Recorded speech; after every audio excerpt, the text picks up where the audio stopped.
Hello, hello, and welcome to this week's episode of The Hard Choice, Simple Steps for Showing Up. My name is Brad Draper. I am your host. I am grateful to be with you today. And I have a super, incredibly valuable lesson that I want to share with you today. So I want you to really perk up. I want you to really pay attention. I want you to think about your world, think about your life, think about your interactions, and the influence you have on other people. Is it resourceful or unresourceful? Is it positive or is it negative? Are you there with intention to influence people for the benefit and for the better? Are you trying to help them grow? Are you trying to build rapport? Because at the end of the day, we have a conversation, we communicate to get to an end. There is a means to an end every time we communicate. So you can talk and just make sounds with your voice box and move air, but not really get anywhere, or you can communicate, you can converse. And that is sharing a piece of you with them. Because at the end of the day, the only thing you really own and really control is your mind and your thoughts. So where you're communicating with somebody, you are sharing literally a piece of you, the only thing you actually have true, unadulterated control of, which is pretty dang cool when you consider that. And how important it is to recognize that whenever you communicate with somebody, even this communication that you and I are doing right now, you're sharing a thought, or I'm sharing a thought, one of my thoughts, which is the only thing that I truly have full control over, which is pretty cool when you think about it in that fashion. But this episode comes by way of an experience that I had, as most episodes are. But this one was pretty poignant because I lived a very real example that a mentor of mine shared with me years ago. I'm like, man, that's a really good point. I need to use that. And I have used this lesson so many times. And now I actually had the exact same experience happen to me. And I saw the flip side. So I was at the gym. There I was, working out, getting my pump on. It was awesome. And I go to a very small gym. There is a 500 member max. It's a private local gym. It's amazing. It's the best gym in Utah, and I absolutely love it. And I'm super blessed that it's 12 minutes from my house. But I'm there getting my workout on. And there's a man there that I've seen time and time and time again. The dude is a modern day Viking. He's got dreads. And he puts in this big old hair tie in the back, and it's halfway down his back. It's red, so he's like Norse Viking to the extreme. And he's burly, and he's huge, and he's thick, and he's got this beard that sits like almost to his belly button. So imagine this dude, red beard, red hair. His hair is dreaded, and well, it's actually a weave. It's not dreadlocks, it's actually a weave. And he's got the trimming on the side, and he's just like this Viking-esque behemoth of a human being. And he was wearing headphones. He always wears over-ear headphones. And I noticed one day working out, he's doing leg extensions. I'm across from him. He's wearing headphones with the band Motionless in white on the side. For those that know, they're a post-hardcore metalcore band. They've been around for quite some time. And I saw him, and I pointed, and I said, "You've got Motionless in white on your headphones. They're a great band." He says, "Oh, yeah, man, I love Motionless in white. They're the best. I saw them in concert back last December. They opened for Bring Me the Horizon. What an amazing show. I loved it live. They were the best. It was awesome." And he just kind of went on about his love for Motionless in white. If you know me, I build rapport with people by building common ground. When you want to build rapport, you talk about things that people like, and then you have commonality. You find commonality, even if it's something you don't like. You can find commonality between the thing they like and some way that you can converse with them and appreciate or what have you. I said, "I got a funny story about Motionless in white. Do you want to hear it?" He said, "Of course I do." I said, "Many years ago, 15, almost 18 years ago, I was at a little tiny concert venue, maybe 75 or 100 people at most. That venue's not even there anymore. They tore it down and put apartment complexes. And the opening band was a new band that pretty much nobody knew about named Motionless in White. And they opened for this show.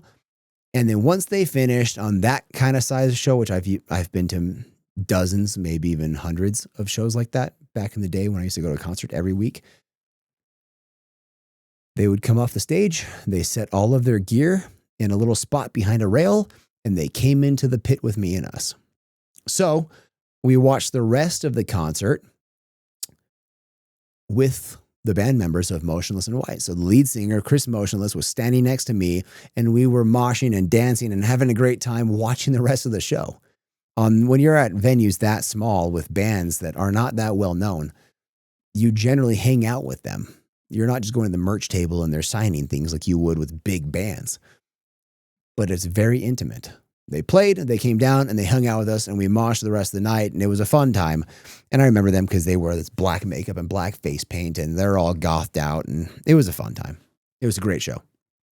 And they did great, and I have followed them ever since, which that's why you open bands, right? So you open for big bands so people can learn who you are. And now they've become very successful in their own right, and they've gone on and done world tours and headlining tours, and yeah, they played at the Delta Center, which is the biggest arena here in Utah, which is super cool to watch them go from a little baby venue with 75 to 100 of us to sold out Delta Center. So cool. And he said, that was an amazing show. I loved it. I said, oh yeah, that's awesome. I've seen them live. I'm sure they're way better now because they were just a little baby band back then with just an EP album out. And now they've got 5 or 6 or 7 full-length albums, and it's super cool. I said, man, one of the favorite shows, I'm sure Bring Me the Horizon did tremendously well. They have a funny story, too, for those that know the Bring Me Horizon story here in Utah. If not, you can reach out to me. I can tell you that story. But I said, I went to one of my favorite bands. Favorite bands. I saw them this last November, and it was by far, and I've seen hundreds of concerts, this was by far the best concert I have ever seen. The showmanship, the skill, the viewability, the set was immaculate. I'm sure that set cost a couple $1 million. Oh my goodness. It was just amazing. And the band's name is Sleep Token. They're a very unusual band. They don't fit in any genre. They kind of made their own genre.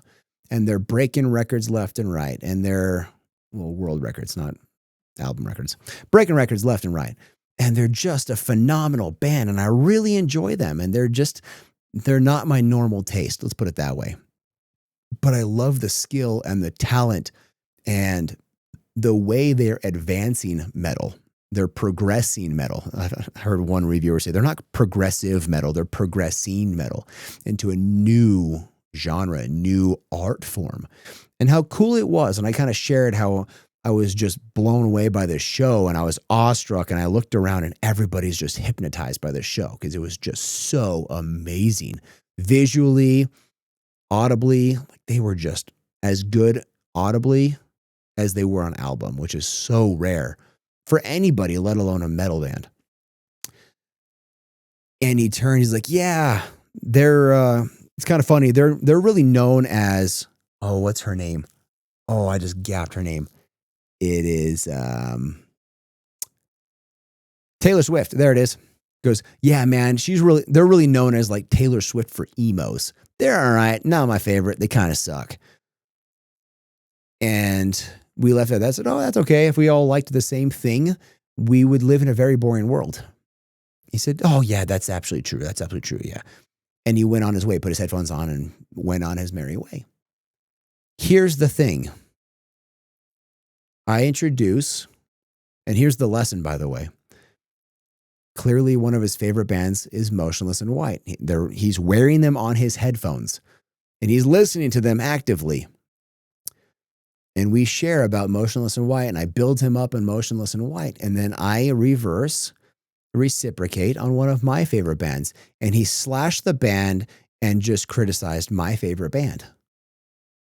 Not a wise way to increase likability. And immediately, like instantaneously, my desire to converse with him went very, very down. Didn't go to 0, but it went pretty low. And my lack of desire increased. I said, okay, man, have a good workout. And I haven't really talked to him since. I passed him and said, hey, what's up, Nick? And he's like, hey, what's up, man? That's it. When you want to build rapport with somebody, you don't tell them their favorite thing and how much it sucks and why you think they suck or why you think that thing sucks. You need to build up and boost what it is they're talking about. If you want to increase rapport, if you want to increase favor, if you want to increase likability and increase, what's the word I'm looking for? You know what I'm trying to say. People's desire to interact with you and to build friendship, build camaraderie, build just this connection. The lesson that I learned from my mentor years ago, he was talking about, he had a friend that drove Chevys. He was Chevy through and through. He's like a third generation Chevy guy. And this man just loves Chevys. And he was just having problem after problem after problem with his Chevy truck. And all his friends are Ford guys. And they said, you should really consider the newest generation of Ford. They've come a long way. You might actually really like the new Ford. Check it out. At least go test drive it. Give it a look-see and give it a consideration. You may actually enjoy the experience. So finally, this friend of my mentor in his Chevy truck drove to the Ford dealership and pulled up. And the Ford dealer walked out. And he said, what brings you to this side of the town on the Ford side when you come in a Chevy? Because that battle is a little strong, right? Those two oppositions, their opponents and everything, Chevy versus Ford. And this driver, this friend, says, I love Chevy and I've had Chevy for years and I'm just having an issue with it. And all my friends say I need to try out Ford. And so I'm here to at least give it a shot. He goes, man, you came to the right place because Chevy sucks. You came to the right place because Ford's the best. Powered by Ford. Ford's the king. Well, that pretty much turned his taste pretty fast. Remember, he's a third generation Chevy guy.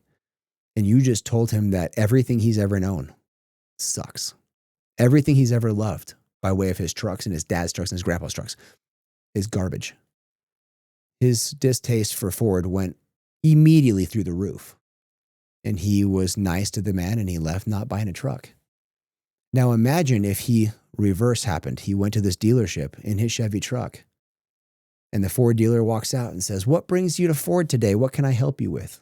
And he says, I'm having troubles with my truck. I've been a third generation Chevy guy. I love Chevy, but I've been told I should consider Ford.